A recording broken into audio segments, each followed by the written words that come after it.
사무엘하서 제2장 1절부터 7절 말씀을 봉독해 드리겠습니다. 사무엘하서 제2장 1절로 7절 말씀까지입니다. 그 후에 다윗이 여호와께 여쭈아뢰되 내가 유다 한 성읍으로 올라가리이까? 여호와께서 이르시되 올라가라. 다윗이 아뢰되 어디로 가리이까? 이르시되 헤브론으로 갈지니라. 다윗이 그의 두 아내 이스라엘 여인 아히노암과 갈멜 사람 나발의 아내였던 아비가일을 데리고 그리로 올라갈 때에 또 자기와 함께한 추종자들과 그들의 가족들을 다윗이 다 데리고 올라가서 헤브론 갓 성읍에 살게 하니라. 유다 사람이 와서 거기서 다윗에게 기름을 부어 유다 족속의 왕으로 삼았더라. 어떤 사람이 다윗에게 말하여 이르되 사울을 장사한 사람은 길르앗 야베스 사람들이니이다 하매 다윗이 길르앗 야베스 사람들에게 전령들을 보내 그들에게 이르되 너희가 너희 주 사울에게 이처럼 은혜를 베풀어 그를 장사하였으니 여호와께 복을 받을지어다. 너희가 이 일을 하였으니 이제 여호와께서 은혜와 진리로 너희에게 베푸시기를 원하고 나도 이 선한 일을 너희에게 갚으리니 이제 너희는 손을 강하게 하고 담대히 할지어다. 너희 주 사울이 죽었고 또 유다 족속이 내게 기름을 부어 그들의 왕으로 삼았음이니라 하니라. 아멘. 할렐루야. 하나님께서 2021년 새해를 주시고 벌써 두 달이 지나갔습니다. 이제 3월 첫 주일 우리가 맞이하게 되었습니다. 오늘 이 오전 예배 가운데 참석하신 성도 여러분들과 또 이 현장이 아닌 또 다른 장소에서 예배하는 여러분들까지를 포함해서 놀라운 하나님의 크신 사랑 또 은혜가 넘치는 귀한 예배가 되기를 주님의 이름으로 축복합니다. 오늘 아침에 저는 읽어드린 본문을 중심해서 다윗이 보여준 미덕이라고 하는 제목으로 말씀을 드리려고 합니다. 아침부터 좀 속된 표현이기는 합니다만은 이런 사자성어가 있습니다. 화장실 들어갈 때와 나올 때가 다르다, 그런 말이 있지요. 사람이 급할 때는 무엇이라도 다 내어줄 것처럼 그렇게 합니다. 그러나 그 급한 일이 끝이 나면, 그 급한 불이 꺼지고 나면 딴소리 하는 사람들이 얼마나 많이 있는지 모릅니다. 그래서는 안 되는 것이죠. 이민교 씨라고 하는 분이 끌리는 사람은 1%가 다르다라고 하는 책을 썼는데 그 책 가운데 이런 내용이 있습니다. 좋은 관계를 오래 유지하고 싶다면, 지속적인 경쟁 우위에 서고 싶다면 첫인상이 아니라 끝인상 관리를 잘 해야 한다. 첫인상은 이미 지나간 일이기 때문에 더 이상 바꿀 수 없다. 하지만 끝인상은 언제든 바꿀 수 있다. 아직 끝나지 않았기 때문이다. 그렇게 했습니다. 그렇습니다. 자기 볼 일 다 끝났다고 딴소리하면 그 사람의 그때부터 시작되는 삶은 다른 사람들에게 나쁜 인상으로 각인이 되어지고 시작되어지는 것이기 때문에 결코 순탄하지 못할 것이 뻔하다. 그렇게 예상이 되어집니다. 오늘 이 본문 말씀에 보면 다윗은 그런 점에서 아주 훌륭한 덕목을 갖춘 사람이다, 그렇게 말씀을 드릴 수 있겠습니다. 2절과 3절 말씀에 보면 이렇게 기록이 되어 있습니다.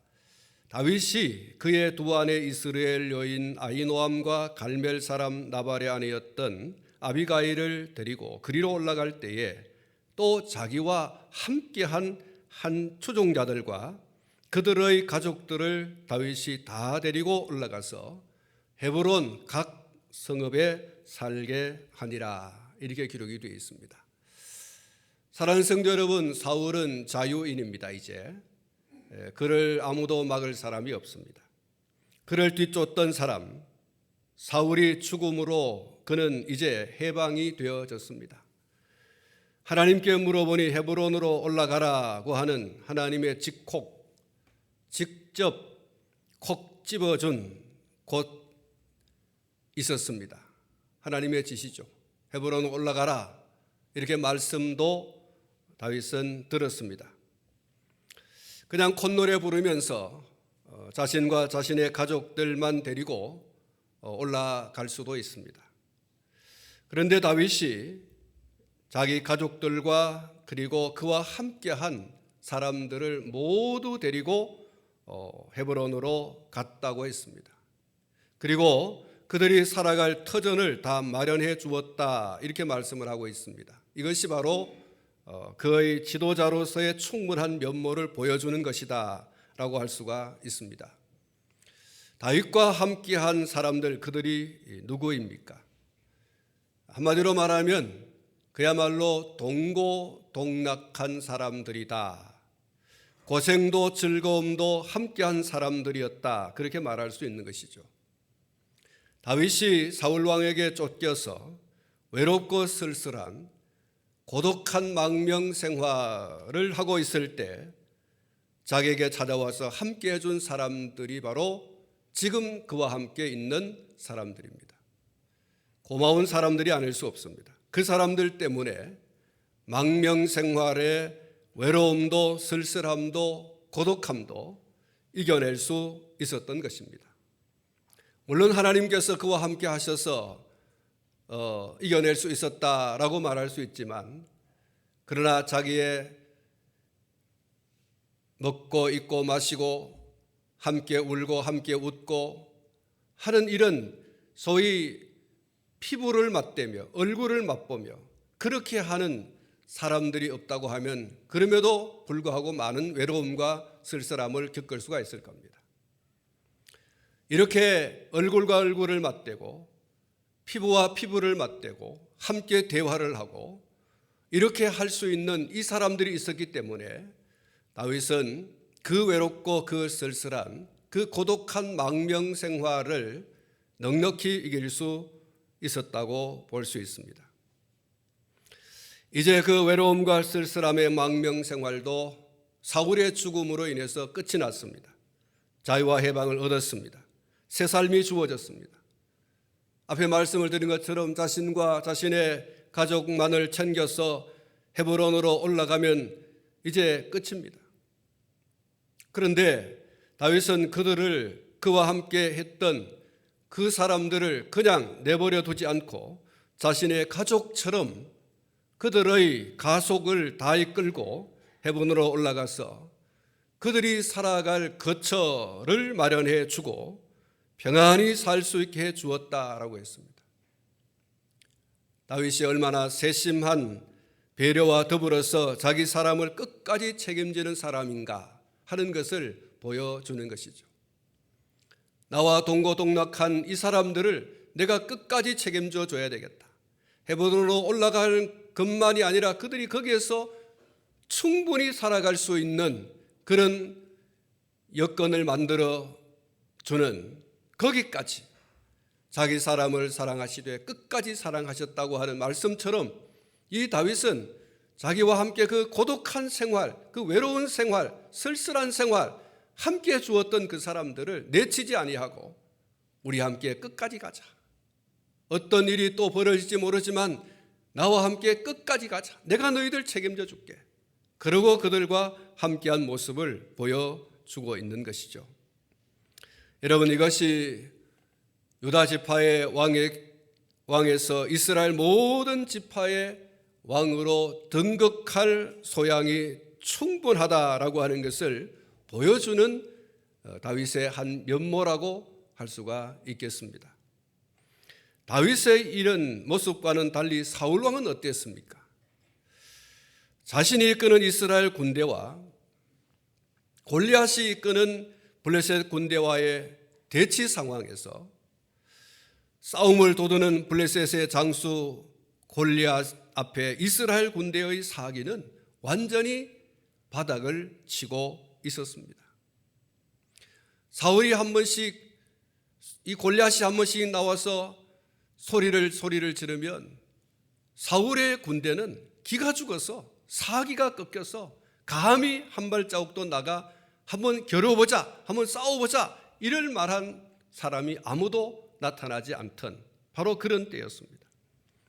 사울 자신도 어찌할 줄 몰라서 손을 놓고 있는 바로 그런 때에, 그런 상황 가운데 누가 나타났습니까?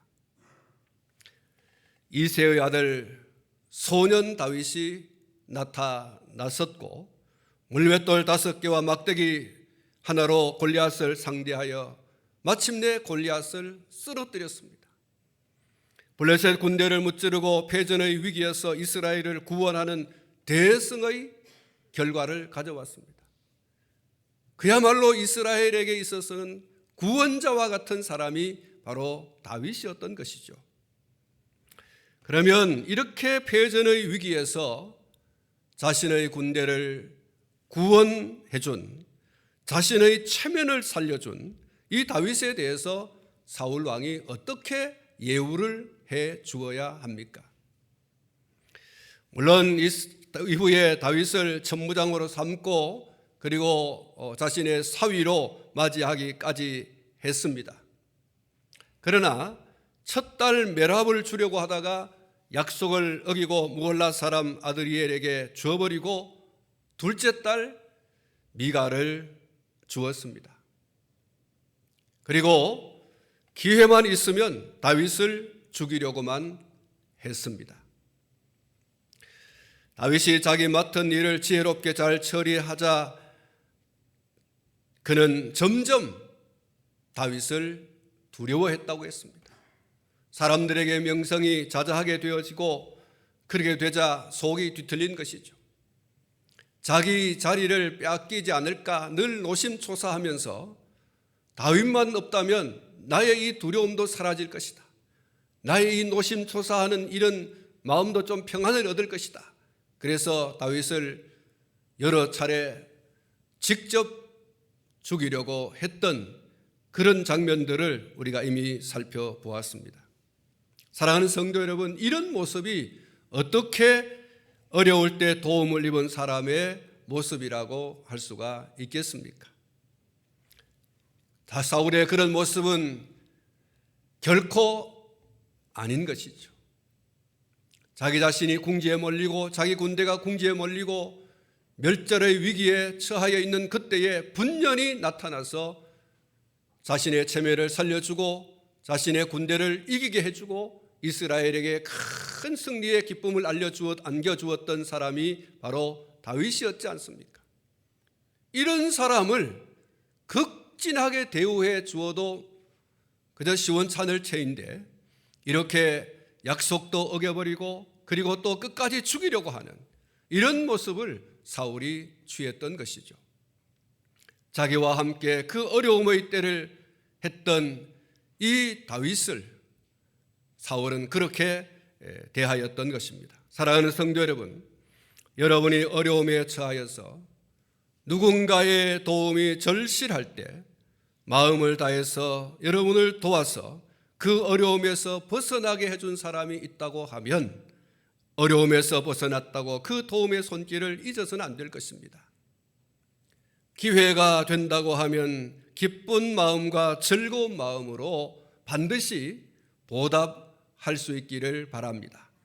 그 어려움의 때에 벗어나서 기쁘고 즐겁고 만족하고 행복한 어떤 생활을 해가면서 그때를 잊어버리고 그때 도움을 주었던 그 사람이 어려움을 당했을 때 나 몰라라 하는 이런 모습을 취해서는 결코 안 될 것입니다. 그 어려움의 때에 자신도 어렵지만 도움의 손길을 주었던 그 사람, 그리고 또 자신은 어렵지 않지만 있는 것을 가지고 도와준다고 하는 것은 쉽지 않아요. 그러나 그렇게 도움을 준 사람들의 그 은혜에 대해서 잊지 말아라.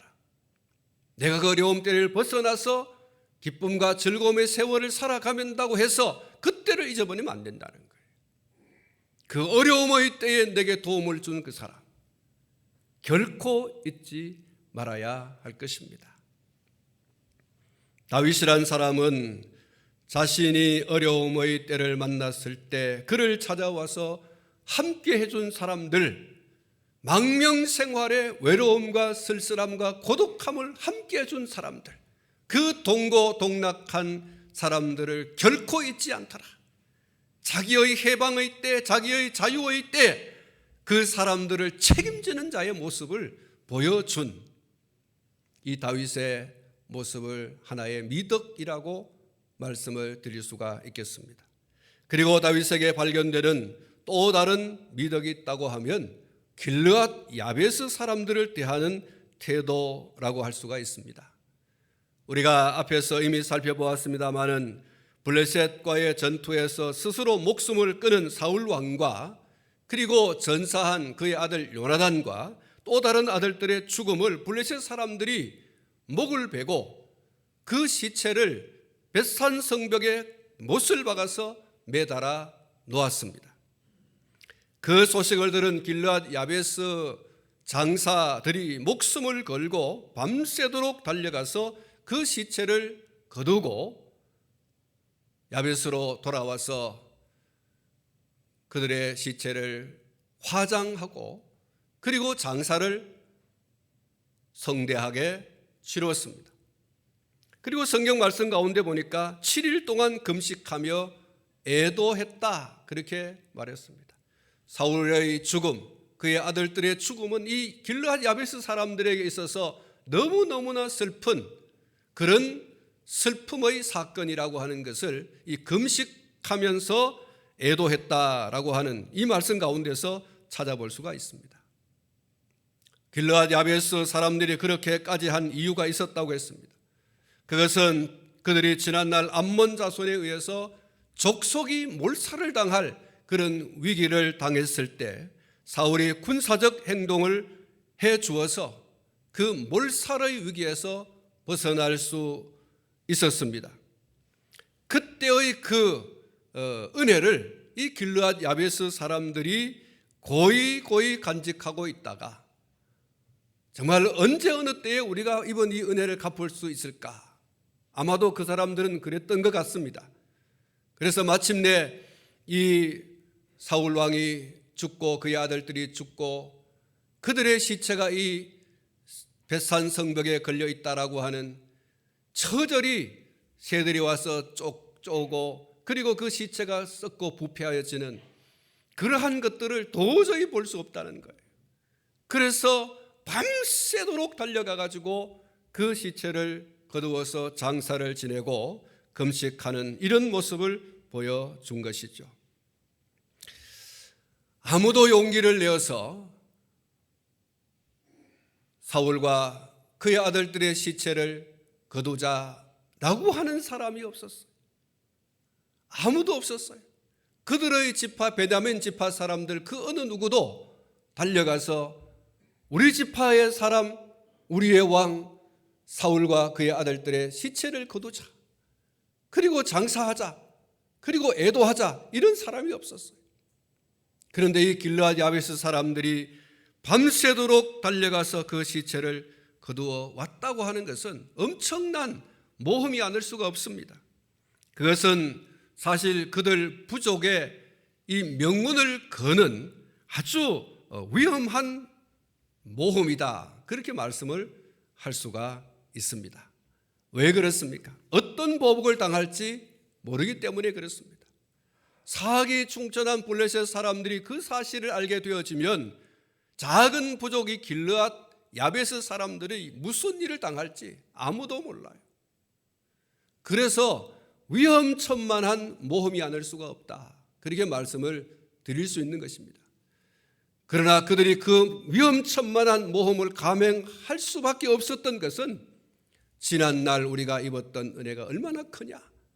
우리 족속이 멸절을 당할 그 위기를 만났을 때 사울이라고 하는 사람이 분열이 일어나서 군사를 이끌고 우리에게 와 우리 족속이 계속해서 족속을 이어갈 수 있는 그런 은혜를 베풀어 준 사람이 아닌가.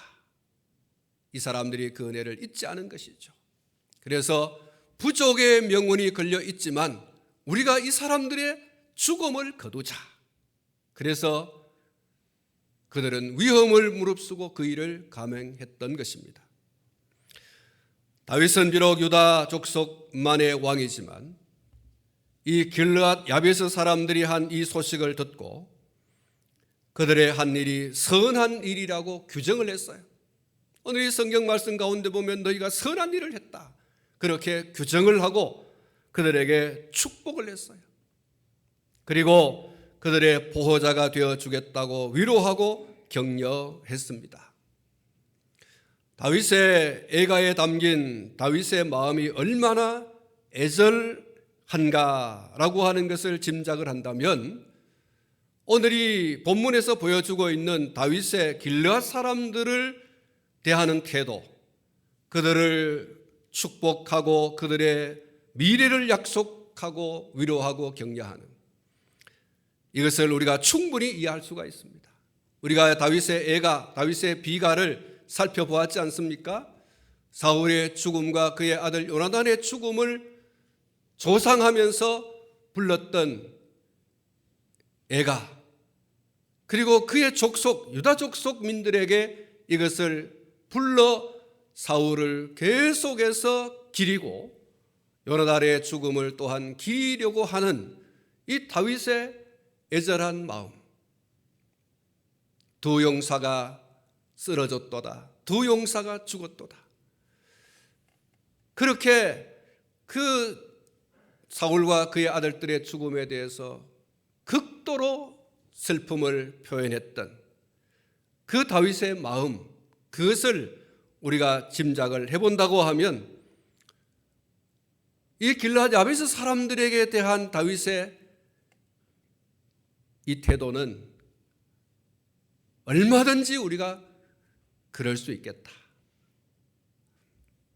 이해가 되어집니다. 무슨 이야기입니까? 다윗은 자신이 달려가서 사울 왕과 그 아들들의 시체를 거두고 장사를 치루어 주어야 할 것인데 자기를 대신해서 길르앗 야베스 사람들이 그렇게 해준 것에 대해서 고마운 마음을 가지고 그들이 그 한 일이 너무나 선한 일이고 그들이 하나님의 언약 가운데 있으면서 하나님의 언약 백성들에게 베푸시는 풍성한 복을 받기를 원하고 있습니다.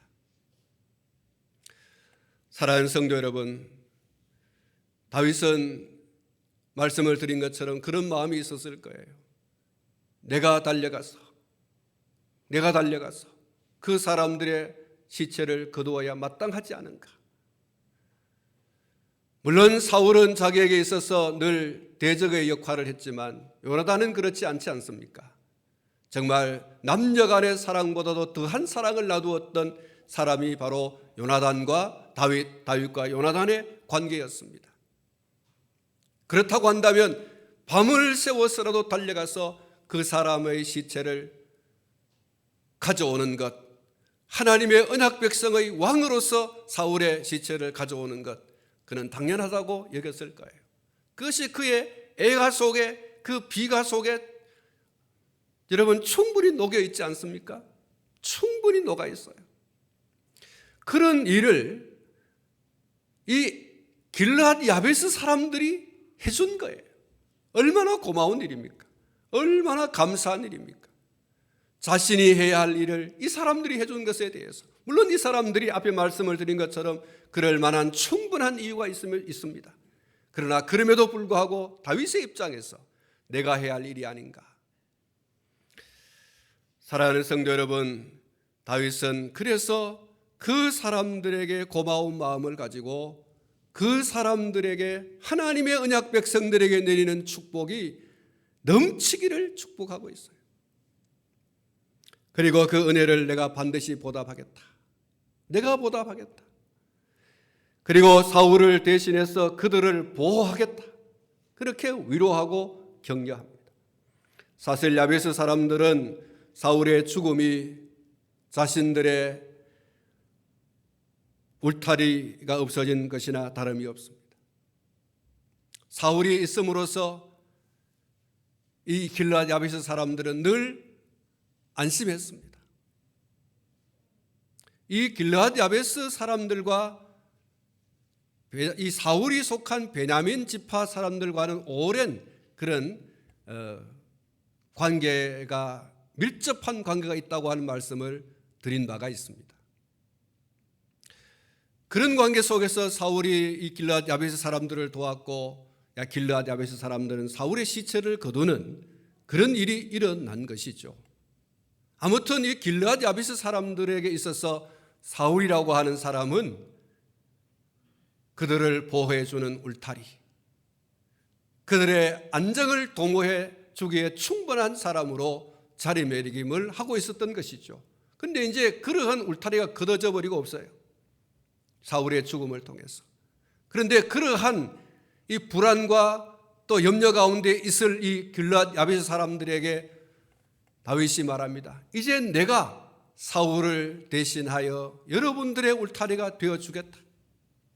여러분이 안전하게 살아갈 수 있도록 내가 그런 울타리가 되어주겠다라고 이야기한 것입니다. 이런 야베스 사람들을 향해서 축복하고 또 자신의 힘이 미치는 데까지 지켜주겠다고 하면서 위로하고 격려하고 한 것은 야베스 사람들에게 대단한 힘과 용기가 되었을 겁니다. 우리는 앞으로 어찌할 것인가? 그런 염려와 걱정 가운데 있을 수밖에 없는 이 사람들에게 다윗은 그들의 마음을 충분히 읽고 염려하지 말라, 걱정하지 말라, 강하게 하라, 담대하라, 이렇게 얘기해 주지 않습니까? 다윗의 이 말, 너희의 손을 강하게 하고 담대하게 하라고 하는 이 말씀은 걱정하지 마, 내가 지켜줄게, 바로 그런 약속이죠.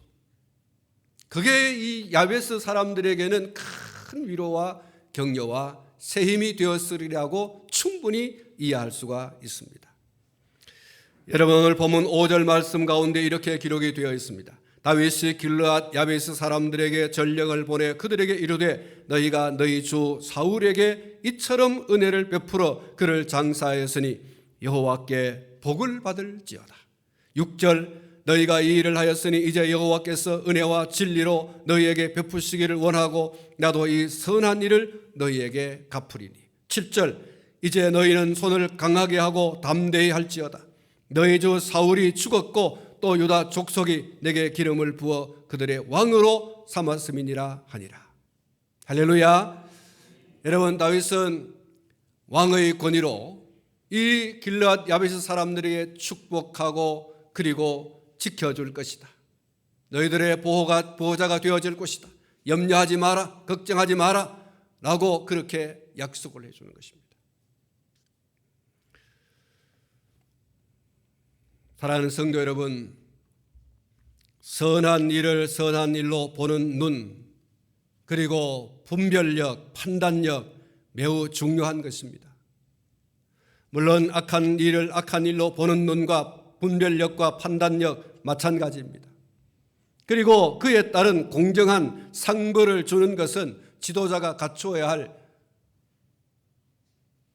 덕목이죠. 전쟁을 승리로 이끈 후에 그리고 나라를 새롭게 한 이후에 가장 중요한 것이 있다고 하면 논공행상입니다. 공을 세운 사람들에게 어떻게 치하하고 어떻게 그 공에 대하여 상을 줄까라고 하는 게 논공행상이지 않습니까? 그걸 이야기하는 거예요. 공을 세운 사람들에게 그 공을 따라 상을 주는 것 당연한 것입니다. 그런데 이것이 잘못되어지면 상당한 몸살을 앓게 되고 심지어 반란 또는 반정이 일어나기도 하는 것입니다. 공을 세운 1등 공신, 2등 공신, 3등 공신, 그 공을 세운 그 공적을 따라서 분류를 잘 해서 공정한 이 상을 베풀어 주어야지만 문제가 없어요. 그러지 않으면 정말 제2, 제3의 피바람이 불게 되어지는 것입니다. 그래서 공정한 보상이 매우 중요하다는 것입니다. 그런 점에서 다윗이 길르앗 야베스 사람들에게 한 이 보상은 대단히 적절한 것이었다, 그렇게 말씀을 할 수가 있는 것입니다. 그리고 나라를 통치하는 통치자의 기본을 그가 넉넉히 갖추었다, 그렇게 말씀할 수 있습니다. 길르앗 야베스 사람들이 행한 그 선한 일, 사울의 죽음을 거두는, 그리고 그들의 죽음에 대해서 7일 동안 금식했다고 하는 이 일에 대해서 다윗이 선한 일로 규정했다고 하지 않습니까? 그리고 그들에게 안심하라, 걱정하지 마라, 내가 지켜줄게, 하나님께서 너희들에게 축복하기를 원한다. 여러분, 다른 지파 사람들이 볼 때 뭐라고 생각하겠어요? 왕이여, 그건 잘못된 거다, 이렇게 말하겠습니까? 유다 지파 사람 어느 누구도 다윗이 길르앗 야베스 사람들의 행한 것에 대하여 선한 일로 규정을 하고 그들의 장례를 책임져 주겠다고 하는 이 약속에 대해서 아니요 하는 사람이 없어요.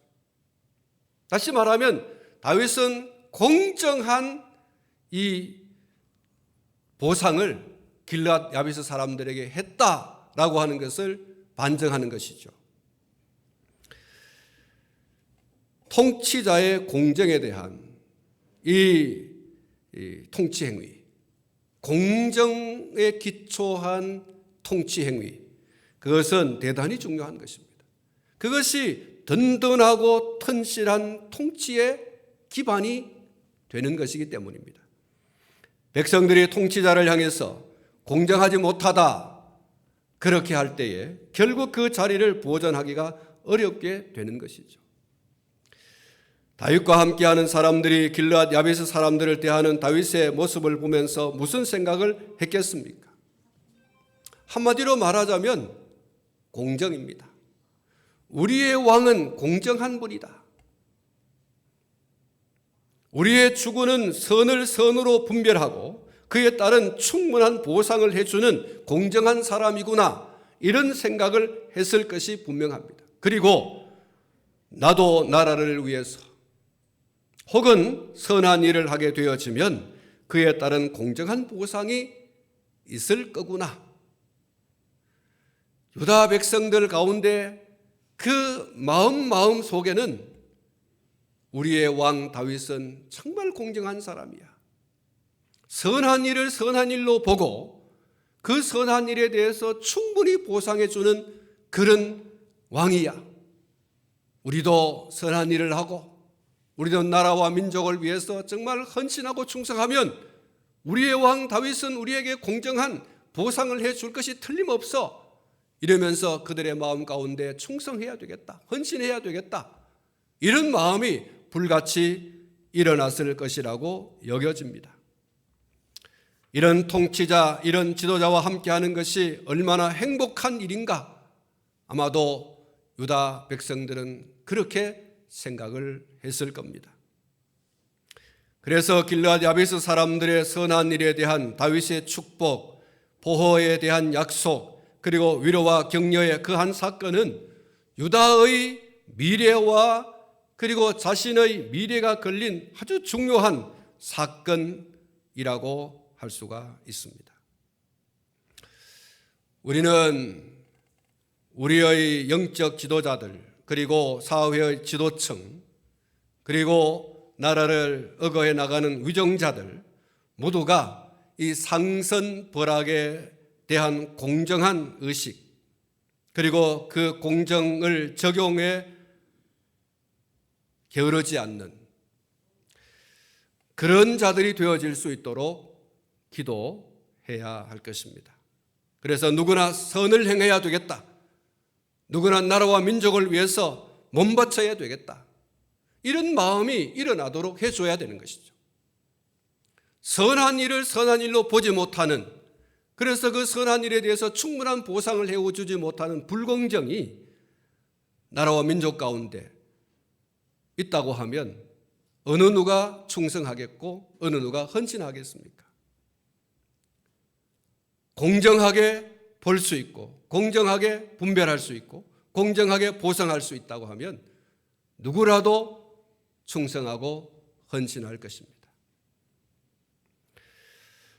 사랑하는 성도 여러분, 다음 말씀을 기억해 주시면 좋겠습니다. 요한복음 13장 1절, 유월절 전에 예수께서 자기가 세상을 떠나 아버지께로 돌아가실 때가 이른 줄 아시고 세상에 있는 자기 사람을 사랑하시되 끝까지 사랑하시니라. 할렐루야. 끝까지 사랑하는. 여러분, 첫 번째 오늘 드렸던 말씀이에요. 다윗이 자기 사람을 사랑하되 끝까지 사랑하는 그 모습을, 여러분, 그 모습 속에서 우리는 예수님의 자기 사람을 책임지는 그 모습을 볼 수 있습니다. 그리고 또 요한계시록 22장 12절 말씀입니다. 보라, 내가 속히 오리니 내가 줄 상이 있어 각 사람에게 그가 행한 대로 갚아주리라. 가장 공정한 분, 예수 그리스도이신 줄 믿습니다. 하나님은 가장 공정한 분이세요. 내가 내게 줄 상이 있어 각 사람에게 그가 행한 대로 갚아주리라. 그가 행한 대로 갚아주리라. 선한 일에 충성한 사람, 우리 주님은 충분히 보상하십니다. 사랑하는 성도 여러분, 주 앞에 충성된 모습으로, 헌신된 모습으로 설 수 있기를 축원합니다. 왜 그렇습니까? 가장 공정하게 우리의 한 일에 대하여 보상해 주시는 공정한 그분이 계시기 때문입니다. 우리 주님이 계시기 때문에, 우리 아버지 하나님이 계시기 때문에 그렇습니다. 말씀을 맺으려고 합니다. 오늘 저는 두 가지를 말씀드렸습니다. 첫째는 동고동락한 사람을 끝까지 책임지라, 돌보라. 내가 어려울 때 함께 해준 사람을 잊지 말고 돌보아 주라. 여러분, 동고동락한 사람들을 책임지는 이 덕목, 미덕, 다윗에게 있었습니다. 오늘 저와 여러분들에게도 있기를 축원합니다. 주님 닮아가는 이 자기 사람을 끝까지 책임지는 사람, 오늘 저의 모습 속에서, 여러분의 모습 속에서 이 모습이 있기를 축원합니다. 두 번째로는 상선벌악이 공정하게 적용될 수 있게 하는 이 아름다운 덕목이 다윗에게 있었다라고 하는 것. 개인적인 삶에서, 그리고 크고 작은 집단에서, 국가 경영에 있어서 공정이 이루어지게 해야 할 것입니다. 다윗은 이 모두를 두루 갖춘 탁월한 지도자, 통치자였다라고 하는 것을 오늘 말씀을 통해서 살펴보게 되어지고, 이 다윗의 모습 속에서 우리 주님 이후에 공정한 그런 눈으로, 또 공정한 분별로, 공정한 상으로 베풀어 주실 주님을 보게 됩니다. 사랑하는 성도 여러분, 오늘 이 말씀 가운데서 주신, 우리 하나님께서 우리에게 주시는 귀한 이 메시지를 우리의 신비에 새기고 우리의 삶에 잘 적용해서 아름다운 꽃을 피우는, 우리 신앙생활 속에서 아름다운 꽃을 피우는 그런 우리 모두가 되기를 주님의 이름으로 축원합니다. 기도하겠습니다. 거룩하신 아버지 하나님,